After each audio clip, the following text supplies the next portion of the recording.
네, 지난 시간에는 이제 요나단이 다윗을 찾아와서 다윗을 힘있게 하나님을 의지할 수 있도록 그렇게 이제 격려하는 사건을 이제 살펴봤습니다. 다윗이 사울의 추격을 피해서 이리저리로 이제 옮겨 다니다가 결국 마온 광야에서 어디로 가게 되는가 하면 이제 막다른 이제 마온 광야에서 사울이 쳐들어오죠. 그래서 군대를 이제 에워싸서 막다른 곳에 위기 상황이 찾아왔지만 하나님께서 이제 기적을 일으키십니다. 기적 같은 일을 일으키셔서 블레셋 군대가 쳐들어오는 바람에 사울이 그 군대를 회군을 합니다. 철수를 하게 되고, 그리고 나서 이제 다윗이 간 곳이 엔게디 요새입니다. 오늘 이제 우리가 살펴볼 무대는 엔게디 광야인데, 그 엔게디 광야에서 이제 사울이 잡으러 왔다가 다윗을 잡으러 왔다가 굴에서 용변을 보게 됩니다. 용변을 보고 다윗이 사울을 죽일 수 있는 찬스가 오게 되는데, 근데 죽이지 않습니다. 죽이지 않고 가만히 사울의 옷자락만 일부를 이제 베내는 그 사건입니다. 그래서 자신을 죽이려고 했던 그 사울을 완전히 제압할 수 있는 절호의 찬스였는데 그렇게 하지 않았습니다. 어떻게 그럴 수 있었을까? 오늘 이제 제목이 선으로 악을 이기는 것인데, 어떻게 다윗은 선으로 악을 이길 수 있었을까 하는 것을 살펴보았으면 좋겠습니다. 오늘 본문은 사무엘상 24장 전체인데 다 읽지는 않고 1절부터 10절까지 말씀을 교독하겠습니다. 사울이 블레셋 사람을 쫓다가 돌아오며 어떤 사람이 그에게 말하여 이르되, 보소서 다윗이 엔게디 광야에 있더이다 하니,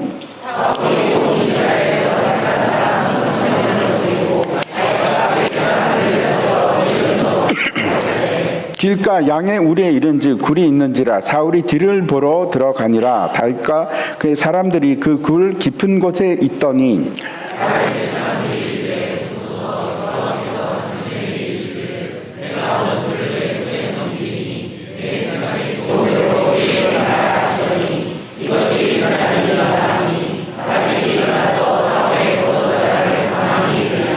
그리한 후에 사울의 옷자락 뱀으로 말미암아 다윗의 마음이 찔려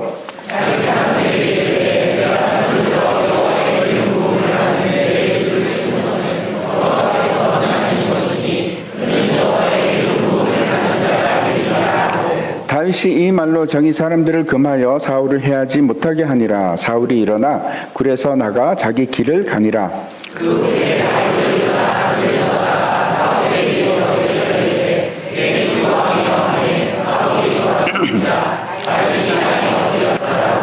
다윗이 사울에게 이르되, 보소서 다윗이 왕을 해하려 한다고 하는 사람들의 말을 왕은 어찌하여 들으시나이까? 오늘 여호와께서 굴에서 왕을 내 손에서 넘기신 것을 왕이 아셨을 것이니이다. 어떤 사람이 나를 권하여 왕을 죽이라 하였으나 내가 왕을 아껴 말하기를 나는 내 손을 들어 내 주를 해하지 아니하리니 그는 여호와의 기름 부음을 받은 자이기 때문이라 하였나이다. 아멘. 네, 주는 나의 피나처라는 책이 있습니다. 코리텐 붐이라는 그 분이 쓴 책인데, 그 얘기를 이제 잠깐 하려고 합니다. 넘겨주시면 좋겠어요.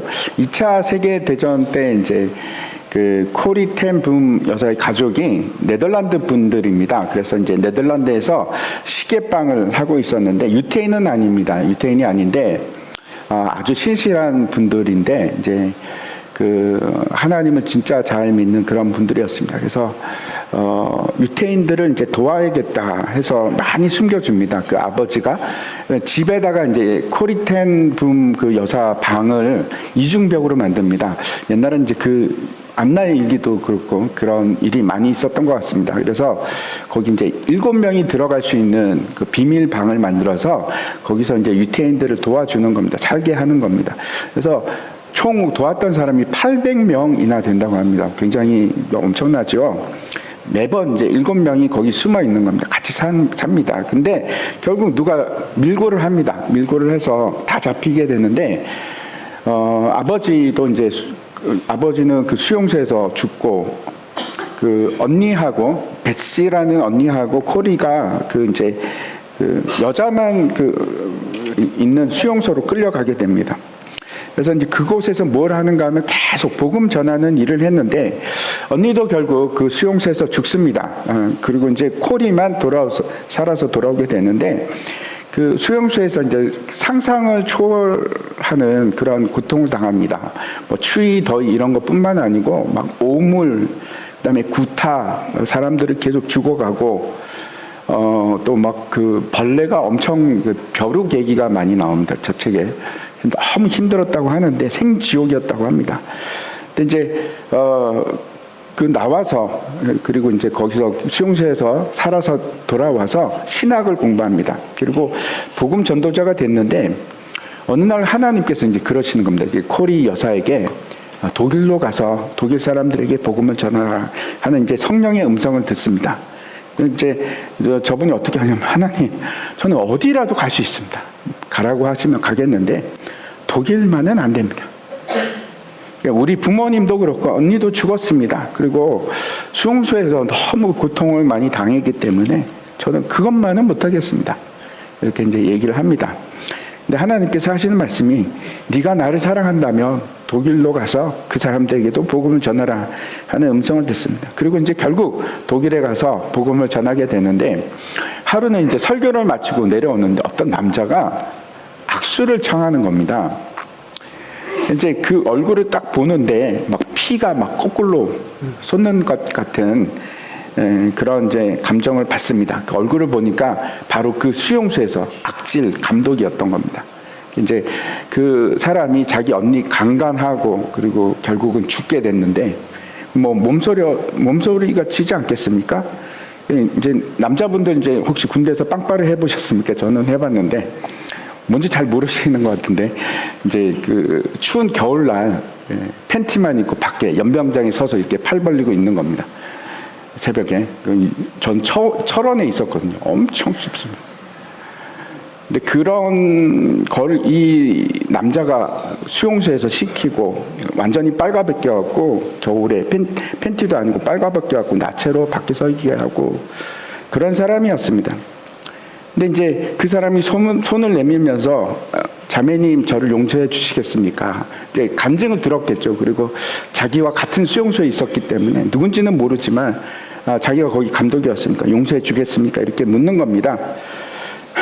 근데 여사는, 그 코리 여사는 꿈에도 있을 수 없는 사람 아니겠습니까?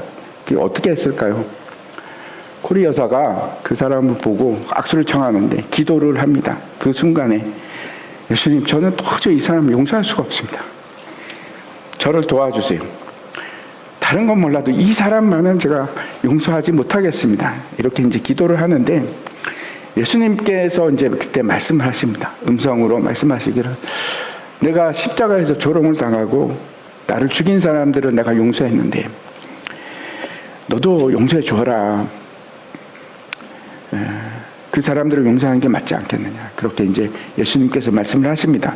그때 성령의 그 기운이, 능력이 이제 팔에 임했다고 합니다. 그리고 막 팔이 뜨거워지는데, 그래서 손을 내밀어서 이제 그 사람의 그 수용소 감독을 했던 그 사람이 손을 잡습니다. 그랬더니 그 사람이 이제 악수를 하면서 자기 죄를 용서해 달라고, 자기가 복음을 받아들였고 이제 용서를 빈다고. 그때 이제 그 얘기를 듣는 순간에 이 코리 텐 붐 여자 마음에 그 미움과 원한이 그냥 하나님의 사랑으로 싹 다 깨끗하게 씻겨져 내려가는 것을 느꼈다, 이런 고백을 합니다. 그래서 이제 나중에 이제 그 책에서 이렇게 말씀을 하는데, 한 장 넘겨주십시오. 세상에서 가장 강한 힘은 복수가 아니라 용서입니다. 우리가 선으로 악을 갚을 때 비로소 우리는 진정한 자유를 얻게 됩니다. 그렇게 이제 기록을 하고 있습니다. 오늘 본문을 통해서 다윗이 어떻게 해서 선으로 악을 이길 수 있었는가, 그걸 우리가 살펴보려고 합니다. 그리스도인이 이제 세상의 악과 대결할 때 어떻게 싸우는 것이 좋은가? 여러분 어떻게 싸우십니까? 오늘 본문에서 우리가 그 방법을 좀 배웠으면 좋겠습니다. 배울 점이 참 많이 있습니다. 지금까지도 그런 일이 많으셨죠. 억울하고 막 감정이 상하고 복수하고 싶은 그런 마음들이 많이 있었을 텐데, 앞으로도 갈 길이 멉니다. 앞으로도 그런 일이 아주 자주 있을 겁니다. 악과 마주치는 일이 계속해서 우리에게 있을 텐데 그때 어떻게 할 것인가? 어떻게 우리는 그 일을 승리함으로 이겨낼 수 있을까? 하는 것을 우리가 배우기를 원합니다. 세상에서 악에 대해서 우리가 선으로 대응을 한다. 그거는 바보 같은 일이죠. 바보 같은 일일 뿐만 아니고 있을 수도 없는 그건 반문화적인 행동입니다. 세상은 그거는 옳지 않다고 얘기를 합니다. 그게 우리의 본성이거든요.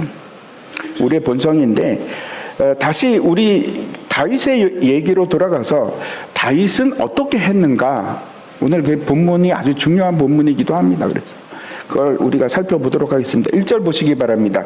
사울이 블레셋 사람을 쫓다가 돌아오매 어떤 사람이 그에게 말하여 이르되 보소서 다윗이 엔게디 광야에 있다 하니 23장 마지막에 보면 다윗이 마온 광야에서 황무지에서 이제 엔게디로 가는 장면으로 이제 끝이 납니다. 근데 엔게디로 갔는데 누가 또 밀고를 한 겁니다. 이게 이제 엔게디라는 말이 그 염소의 샘이라는 그런 뜻을 가지고 있습니다. 이 지도를 보시면은 저희가 사해랑 굉장히 가깝습니다. 그래서 다른 지형하고 좀 다릅니다. 좀 독특한 곳인데, 저기 보시면 우리 지난 시간에 봤던 10황무지나 마온 황무지 그렇게 멀지는 않습니다. 근데 이제 다음 그림을 한번 보여주십시오. 지형이 어떻게 생겼는가 하면 되게 아름답죠. 독특하죠. 저렇게 생겼습니다. 왼쪽에 있는 것처럼 저런 지형이고 이제 또 높기도 하고 해서 저기는 어떤 일이 일어나는가 하면 특별하게 이스라엘 전역에 그 비가 오지 않는데 건기 때는 비가 오지 않는데 저기는 옵니다. 조금씩 비가 옵니다. 그 지형 때문에 그렇습니다. 옆에 이제 사해가 있고 해서 그래서 이제 비가 오는데 그래서 저기는 뭐가 있을까요? 샘이 있습니다. 샘이 있고 폭포도 있거든요. 그래서 염소들이 저기서 풀을 뜯어먹고 이제 샘에서 물을 마시고 그래서 이름이 엔게디 염소의 샘이라는 이름을 가지고 있는 겁니다. 저기 보시면 이제 자연적인 동굴들이 되게 많이 있습니다. 그런 곳인데 그래서 광야 속에 오아시스 같은 그런 느낌을 주는 곳입니다. 사울이 블레셋 사람들을 열심히 쫓아갔다가 이제 돌아왔습니다. 돌아왔는데 얼마나 힘들었겠습니까? 그런데 다윗이 엔게디에 있다 하는 첩보를 들게 됩니다. 누가 그렇게 끈질기게 밀고를 하는지 잘 모르겠는데 이거는 이제 성경을 보면 한 사람은 아닙니다. 여러 사람인 것 같은데 여러 명이 여기저기서 이제 계속 신고를 하는 겁니다. 다윗이 여기 있다, 저기 있다 이렇게 신고를 합니다. 근데 저 그림에서 보는 것처럼 엔게디라는 곳이 험준한 지형입니다. 쉬운 게 아닙니다. 아프간이 미군들이 아프간 가서 이제 전쟁을 할 때도 탈레반이 결국은 이제 산으로 들어갑니다. 산으로 들어가면 싸우기가 쉽지 않습니다. 결국은 미국이 이기지 못하고 전쟁이 되지 않습니까?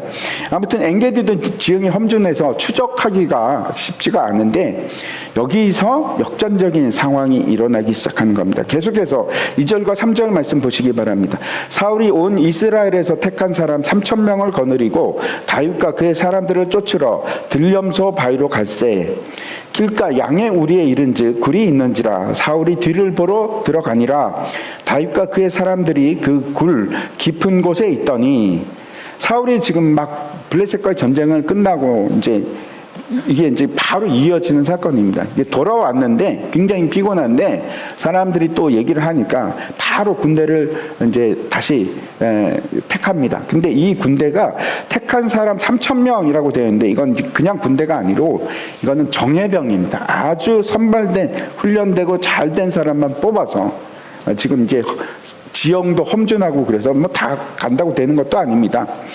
아무튼 특별 정예병 3,000명을 거느리고 이제 엔게디로 갔습니다. 반드시 다윗을 잡겠다 하는 의지의 표명인 것 같습니다. 그리고 들염소 바위로 갔는데 그 앞에 보니까 이제 그 다음 장 한번 보여주십시오. 저기인지도 모르겠습니다. 저희가 이제 관광지로 해서 많은 이제 저기를 보러 갑니다. 다윗이 있던 곳이다 하고 그런 곳인데 저는 못 가봤습니다. 아무튼 저길 수도 있겠는데 길가 여기 보니까 양의 우리에 도착을 했는데 거기 이제 굴이 있었던 겁니다. 길이 있고 양의 우리가 있었던 곳 같습니다. 근데 거기 굴이 있는데 갑자기 이제 배가 아파가지고 그래서 사울이 이제 용변을 보기 위해서 저 굴로 들어갑니다. 옛날 성경에는 발을 가리기 위해서 이제 들어갔다 이렇게 되어 있는데 직역인데 그 뜻이 이제 용변을 보기 위해서 굴 안으로 들어갔다 그런 뜻이거든요. 그래서 이런 상황입니다. 출격을 하다가 배가 좀 아팠던 것 같습니다. 그래서 호위병이 없이 그렇죠. 혼자서 들어갔죠. 혼자서 들어가서 완전 무방비 상태가 되는 겁니다. 사람도 없고. 근데 때마침 저 굴이 어떤 굴이었는가 하면 다윗과 그의 신하들이 부하들이 숨어있던 그 굴인 겁니다. 절호의 찬사 아닙니까? 지금 혼자서 지금 용변을 보고 있습니다. 사울은 혼자고 무방비고 다윗은 지금 수적으로 다수고 이 상황에서 다윗의 부하들이 어떤 얘기를 하는지 4절을 보시기 바랍니다. 다윗의 사람들이 이르되 보소서 여호와께서 당신에게 이르시기를 내가 원수를 내 손에 넘기리니 내 생각에 좋은 대로 그에게 행하라 하시더니 이것이 그날이니이다 하니 다윗이 일어나서 사울의 겉옷 자락을 가만히 베니라. 첫 번째 우리가 생각해야 할 상황인데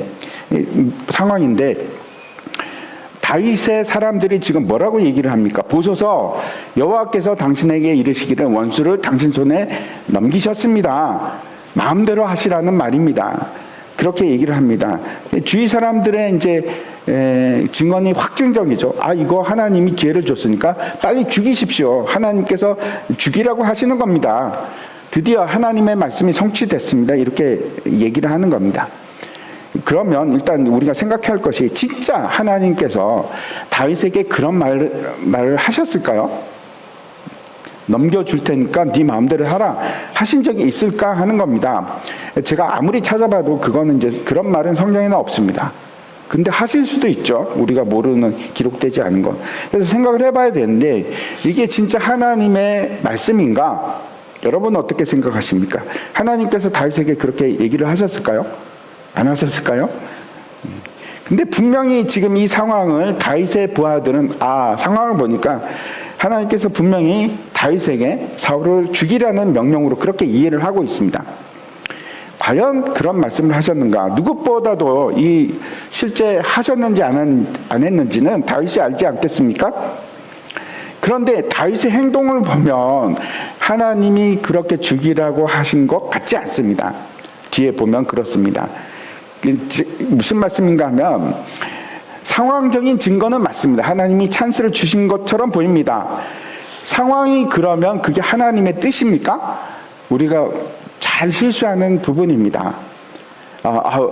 이러네? 하나님 뜻이 맞아. 이게 맞습니까? 확인해야 됩니다. 하나님의 진짜 말씀인지 아닌지 확인이 필요합니다. 정말 죽이라는 얘기인가? 그래서 첫 번째 우리가 배워야 할 레슨이 있는데 우리가 상황을 보고 판단할 것인가 아니면 하나님의 뜻을 볼 것인가 내 생각을 따를 것인가 하나님의 생각을 하나님의 뜻을 따를 것인가 생각해 보십시오. 다윗이 얼마나 사울이 밉겠습니까? 자기 아무런 잘못도 하지 않은데 그렇게 죽이려고 지금 그렇게 하지 않습니까? 지금도 다윗은 사울을 왕으로 여기고 그렇게 생각을 하는데 자기를 죽이려고 합니다. 밉고 복수하고 싶은 마음이 얼마나 왜 없겠습니까? 그리고 지금은 절호의 찬스입니다. 하나님이 허락하신 것 같은 그런 상황인데 그런데도 불구하고 다윗은 자기의 감정이나 사람들의 말, 상황을 따르지 않고 의를 택합니다. 하나님의 뜻이 무엇인가, 뭘 원하는지를 생각하고 택하는 겁니다. 선으로 악을 이기는 것이 쉽지 않은데 먼저 선택하셔야 됩니다. 내가 어떤 편에 설 것인가, 나의 뜻을 택할 것인가 아니면 하나님의 뜻을 택할 것인가, 거기서부터 시작하는 겁니다. 로마서 12장 21절 보시기 바랍니다. 악에게 지지 말고 선으로 악을 이기라. 이게 로마서 12장의 전체 결론이기도 합니다. 9절에서는 또 이런 말도 하십니다. 악을 미워하고 선에 속하라. 성경은 악은 미워하라고 합니다. 그렇지만 원수는 어떻게 해야 된다고 합니까? 사랑하라고 말씀하시거든요. 누군가가 우리에게 해를 끼치면 우리는 똑같이 대갚아주고 싶어 합니다.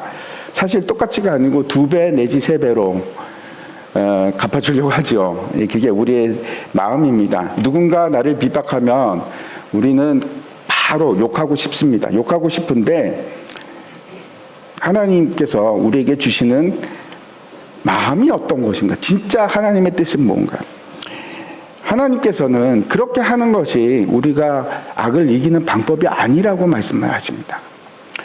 운전을 하다가 보면 옆에서 막 빵빵거리고 막 그러면 욕을 하고 싶죠. 그게 이기는 방법인가?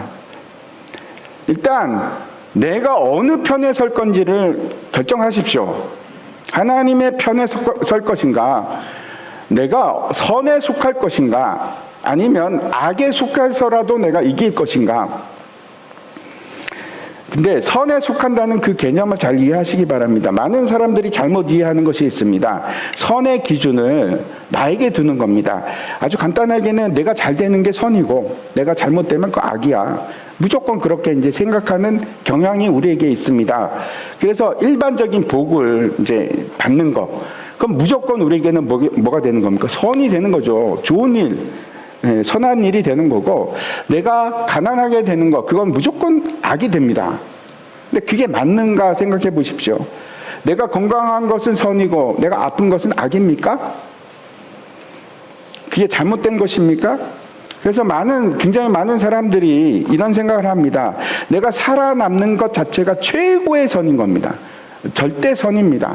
그래서 내가 살기 위해서 내가 모든 행위를 하는 거 다 익스큐즈가 됩니다. 용납이 됩니다. 정당화가 됩니다. 근데 그걸 뭐라고 하는가 하면 여러분 약육강식이라고 합니다. 그 짐승들이 하는 겁니다. 흔히 그래서 이런 결론까지 가죠.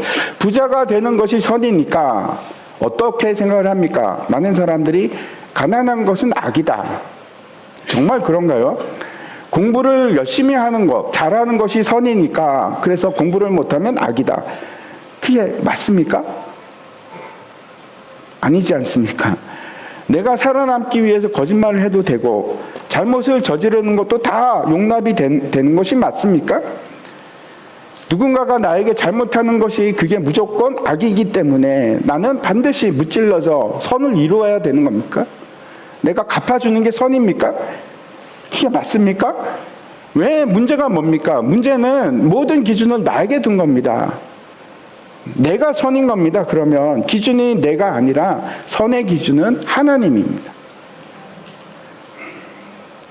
내 뜻이나 그래서 내 감정을 따라서 하는 것이 아니고 선은 하나님의 뜻을 따라가는 것이 선입니다. 여러분 어디 편에 설지를 먼저 결정하셔야 됩니다. 내가 선의 편에 설 것인가? 선이라는 거 다시 말씀드립니다. 하나님의 뜻을 따르는 것이 선입니다. 나하고 상관이 없습니다. 내가 가난하게 되고 내가 아프고 이런 문제가 아닙니다. 선과 악을 구별하는 문제는 하나님이 기준입니다. 그래서 로마서 12장 2절에는 이렇게 말씀을 하십니다. 너희는 이 세대를 본받지 말고 오직 마음을 새롭게 함으로 변화를 받아 하나님의 선하시고 기뻐하시고 온전하신 뜻이 무엇인지 분별하도록 하라. 이 세대를 본받지 말랍니다. 세상 사람 다 그렇게 하거든요. 기준이 자기입니다. 내가 잘 되는 것이 선입니다. 내가 아픈 것은 악이고 그걸 따르지 말라고 말씀하거든요. 그래서 어떻게 합니까? 제일 중요한 것은 변화를 받아서 진짜 중요한 것은 내가 하나님의 뜻이 무엇인지를 아는 거. 그래야지 우리가 악을 이길 수가 있습니다. 선에 속한 자가 돼서 악을 이길 수가 있습니다. 이게 첫 번째입니다. 다윗은 자기 감정과 사람들의 의견 아니면 상황을 따라서 하는 것이 아니고 하나님의 뜻을, 그걸 의라고 합니다. 그걸 선이라고 합니다. 그걸 따라가는 겁니다. 그리고 했던 것이 뭔가 하면 가만히 가서 차근차근 갔겠죠. 그리고 이제 그 사울의 겉옷자락을 칼로 베냅니다. 아마 이제 용변을 보기 위해서 벗어서 이제 딴 곳에 두었던 것 같습니다. 무슨 얘기인가? 사울을 죽일 수 있었는데 죽이지 않은 겁니다. 그리고 이제 옷자락을 가지고 옵니다. 왜 그랬을까요? 증거가 되니까. 5절과 6절 말씀 보시기 바랍니다. 그리한 후에 사울의 옷자락 뱀으로 말미암아 다윗의 마음이 찔려 자기 사람들에게 이르되 내가 손을 들어 여호와의 기름 부음을 받은 내 주를 치는 것은 여호와께서 금하시는 것이니 그는 여호와의 기름 부음을 받은 자가 됨이니라 하고. 다윗이 사울의 옷을 베고 나서 잘라내고 나서 양심의 가책을 받습니다. 뭐 그런 걸로 양심의 가책을 받나? 아니 그 정도 하면 잘한 거 아닌가? 이런 생각이 듭니다. 저만 그렇습니까? 여러분도 그렇죠. 근데 그것도 찔려 합니다. 왜 그랬을까요? 옷을 벤 것은 틀림없이 나중에 증거로 삼기 위해서 그랬을 텐데, 그리고 이런 마음이 드는 겁니다. 야, 뭐 그렇지 않까? 나는 너와 달라. 너는 나를 죽이려고 하지. 나는 널 살려줬어. 이게 증거야. 그 정도 마음가짐은 좀 괜찮을 것 같은데, 다윗은 그것마저도 양심에 찔려합니다. 근데 도대체 그 이유가 뭘까요? 왜 그게 양심에 찔리는 일일까요? 그 이유가 뭐라고 합니까? 자기 자신에게 있지 않습니다. 뭐라고 하는가 하면, 기름 부음 받은 내 주를 치는 것은 하나님께서 원하시는 것이 아니다. 그는 하나님의 기름 부음을 받은 자이기 때문에 내가 양심에 찔린다. 그것마저도 내가 잘못한 것 같다 하는 마음을 가지는 겁니다. 우리가 여기서 관심을 가져야 할 것은 다윗은 사울을 어떻게 바라보는가 하는 겁니다. 어떻게 바라보고 있습니까? 사울을 원수로 바라보고 있는 것이 아니고 어떤 사람? 하나님의 기름 부음을 받은 자로 봅니다. 어떻게 되었든지 하나님께서 사울을 세우셨습니다. 기름을 부으셨습니다. 하나님의 사람으로 세우셨거든요. 우리는 늘 우리 중심입니다. 나를 중심으로 생각하는데 관계에 관해서도 그렇습니다. 내가 저 사람하고 어떤 관계인가, 저 사람이 누구하고 어떤 관계인가, 그거는 보지만 저 사람이 하나님과 어떤 관계인가, 그게 1차적이지 않습니다. 근데 아주 중요합니다. 하나님의 앞에서 이 사람은 어떤 사람인가가 내 원수다 이전에 그 관계가 더 중요합니다. 우리가 잊기 쉬운 부분인데, 사울이 아무리 악을 행한다고 할지라도 어떤 사람인가 하면 하나님이 세우신 겁니다. 그런 것처럼 여기 계신 모든 분들은 우리가 성령으로 기름 부음을 받은 사람들입니다. 하나님의 자녀이거든요. 그래서 하나님의 사랑하는 사람들이기 때문에 우리는 옆에 있는 사람들 무시할 수도 없고 미워해서도 안 되고 아프게 해서도 안 됩니다. 이제 교회 안에서 우리가 시간이 지나다 보면 어떤 사람은 보기도 싫고 그런 사람이 있으십니까? 근데 그거 잘못된 거라고 성경은 얘기를 합니다. 나를 중심으로 보면 밉죠. 나한테 잘못하고 있으니까. 잘못했습니까? 근데 그렇게 보지 마시고 선으로 악을 이기기 위해서는 우리 시선을 바꿔야 됩니다. 하나님의 시선으로 바라보는 겁니다. 우리는 모두가 다 하나님의 형상을 입고 지음을 받은 사람들입니다. 그래서 사랑해야 됩니다. 힘써 사랑하셔야 됩니다. 나의 원수 이전에 하나님이 세우신 자인데, 우리가 원수를 어떻게 보는가에 따라서 우리 행동이 달라질 수밖에 없습니다. 우리 행동을 결정합니다. 저 사람을 악인으로 규정을 하면, 그렇죠, 그게 우선순위이면 죽이고 싶죠. 때리고 막 욕을 해대고 싶고. 그런데 그게 우선순위가 아니고 저 사람이 하나님의 자녀면, 그러면 미움이 아니고 우리 안에 불쌍한 마음이 들기 시작합니다. 하나님과의 관계가 우선입니다. 하나님이, 지금 다윗이 그럽니다. 하나님이 세우지 않느냐. 내 원수 이전에 하나님이 더 중요합니다. 시선을 바꾸시기 바랍니다. 우리 시각으로 바라볼 것이 아니고 하나님의 시각으로 바라볼 때 우리가 악을 선으로 이길 수 있습니다. 다시 사무엘상 얘기로 돌아가서 다윗이 부하들을 막습니다. 야, 손대지 마라. 그는 하나님이 세우신 사람이다. 그래서 이제 가로막고, 사울은 이제 급히 이제 용무를 마치고 밖으로 나갑니다. 굴 밖으로 나갔는데, 그때 다윗이 어떻게 하는가 하면 따라 나갑니다. 뒤를 따라가서 보소서 하고 이제 사울을 불러 세웁니다. 사울이 뒤를 돌아보니까 땅에 엎드려서 사울에게 절을 합니다. 절을 하고 나서 이제 얘기를 시작하는데, 첫 번째는 자신의 결백을 얘기를 합니다. 왕이여, 어찌 내가 당신을 죽이려고 한다는 그 사람들의 얘기를 들으십니까? 아니요, 저는 그럴 생각이 없습니다. 그렇지 않습니다. 오늘 제가 굴에서 하나님께서 당신을 내 손에 맡기셨는데 사람들이 당신을 죽이라고 했습니다. 그런데 저는 그러지 않았습니다. 나는 내 주를 해할 수가 없습니다. 주라고 합니다. 당신은 하나님이 기름 부은 자인데 제가 어떻게 해야 하겠습니까? 그리고 이걸 보십시오 하고 자기 손에 있는 그 1000조각 왕의 옷자락을 보여줍니다. 당신은 나를 해하려고 했지만 나는 그렇게 당신을 죽이려고 하지 않았고 저는 결백합니다. 죄가 없습니다 라고 얘기를 합니다. 그리고 나서 이제 12절부터 보시기 바랍니다. 여호와께서는 나의 왕 사이를 판단하사 여호와께서 나를 위하여 왕에게 보복하시려니와 내 손으로는 왕을 해하지 않겠나이다. 옛 속담에 말하기를 악은 악인에게서 난다 하였으니 내 손이 왕을 해하지 아니하리이다. 이스라엘의 왕이 누구를 따라 나왔으며 누구의 뒤를 쫓나이까? 죽은 개나 벼룩을 쫓음이니이다. 이렇게 얘기하는 겁니다. 하나님이 판단하실 것입니다 하고 속담 얘기를 하는데 악은 악인에게서 난다. 이거 어떤 뜻인가 하면 악한 행위는 사람을 악하게 하는 것이 아니라 그 사람이 악하기 때문에 자연스럽게 악한 행동이 나옵니다. 이런 이제 속담입니다. 내가 악한 것을 하는 것은 악하기 때문에 한 거지 악이 나를 행동의 악인을 만드는 것이 아닙니다. 이런 얘기입니다. 이게 어떤 뜻일까요? 내 행동으로 보십시오. 내 행동이 악을 행하지 않으니까 나는 악인이 아닙니다. 그런 뜻이겠죠? 뿐만 아니고 또 이 얘기도 됩니다. 당신이 악인이 아니라면 더 이상 악한 행동을 하시면 안 됩니다. 그 얘기를 하는 말이기도 합니다. 그러면서 사울에게 이렇게 얘기합니다. 나는 개나 벼룩 같은 진짜 하찮은 존재인데 아니 왕이요, 왕이 왜 나를 그렇게 따라다니십니까? 무슨 의미가 있습니까? 이제는 저에게 악을 베푸지 마옵소서 라고 얘기를 합니다. 그리고 이제 아주 중요한 말을 하는데 15절 말씀 보시기 바랍니다. 그런즉 여호와께서 재판장이 되어 나와 왕 사이에 심판하사 나의 사정을 살펴 억울함을 풀어주시고 나의 왕의 손에서 건지시기를 원하나이다 하니라. 하나님께 내가 신원하니까 하나님께서 나의 억울함을 풀어주실 것입니다 하는 얘기입니다.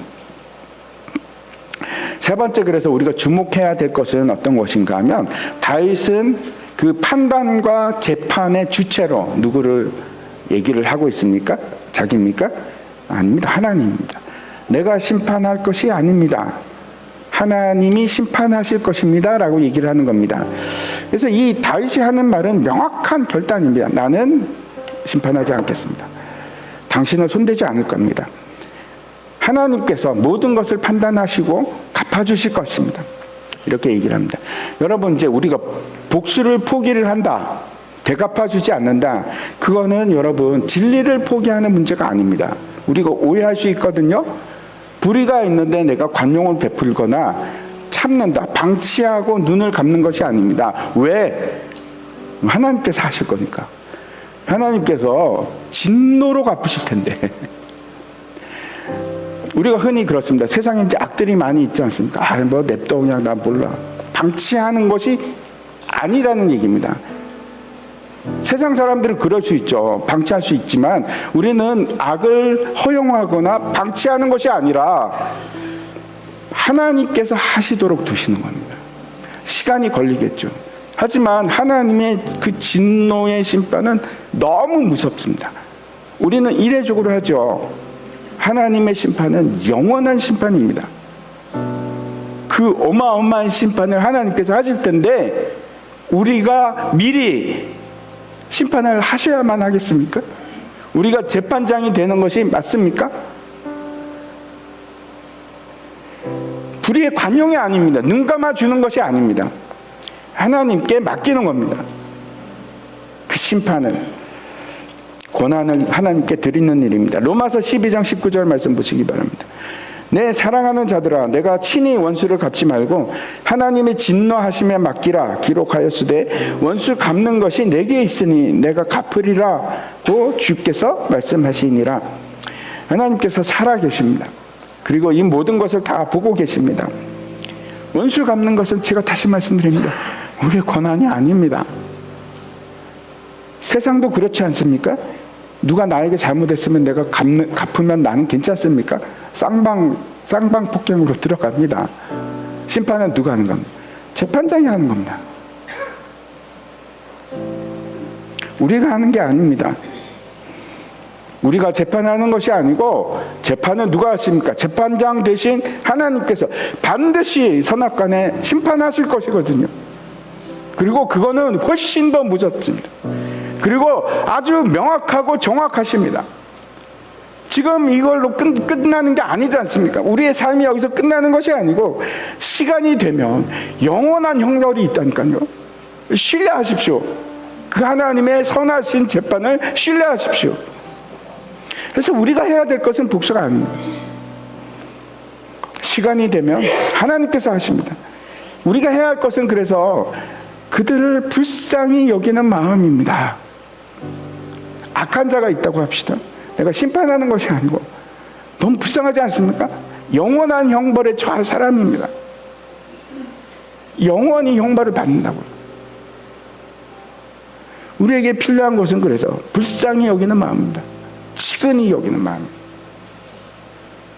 이미 우리는 여러분 승리자거든요. 진 사람이 아니고 승리자거든요. 그래서 로마서에서는 뭐라고 얘기합니까? 네 원수가 줄이거든 먹을 것을 주고 목마르면 마시게 하라. 이제 그 다윗의 이 얘기를 듣고 사울이 감정이 동합니다. 그래서 내 아들아, 내 아들아, 이게 네 목소리냐? 아마 이제 멀리 좀 떨어져 있었던 것 같습니다. 그러면서 웁니다. 눈물을 막 흘리면서 나는 너를 학대하는데 너는 나에게 이렇게 선으로 응대하는구나. 네가 나보다 의롭다. 이렇게 이제 얘기를 합니다. 그러면서 사람이 원수를 평안히 가게 하겠느냐? 그게 사람인데 너는 나를 이렇게 대하는구나.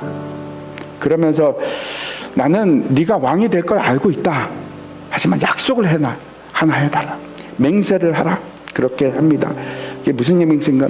너는 네가 왕이 돼도 내 후손들을 절대 죽이지 않겠다고 약속을 해달라. 그 얘기를 합니다. 그리고 어떻게 하는가 하면 다윗이 맹세를 그렇게 하겠습니다. 맹세를 합니다. 그리고 이제 서로 자기 갈 길을 가고 떠나게 되는 것이 오늘 얘기의 끝입니다. 제가 이제 앞에서 코리 여사 얘기를 했는데 그 육성으로 진짜 그 간증하는 목소리를 한번 들어보시기 바랍니다.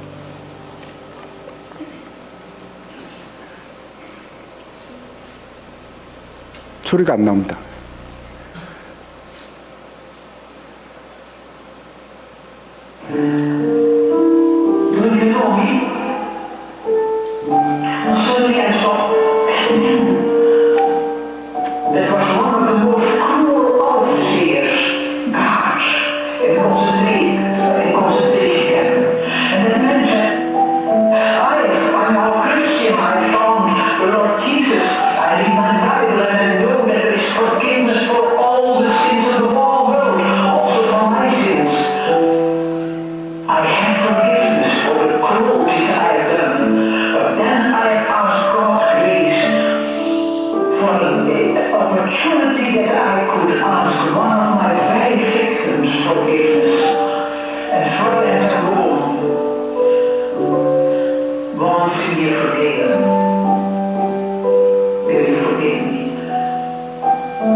I myself have no forgiveness.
God's love streaming through my arms.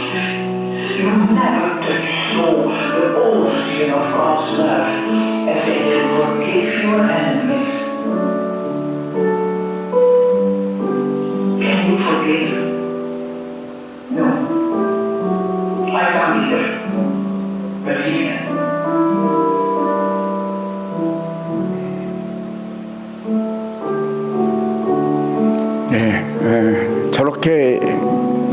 저렇게 하는 것이 우리가 사는 방법이고 선으로 악을 이기는 방법입니다.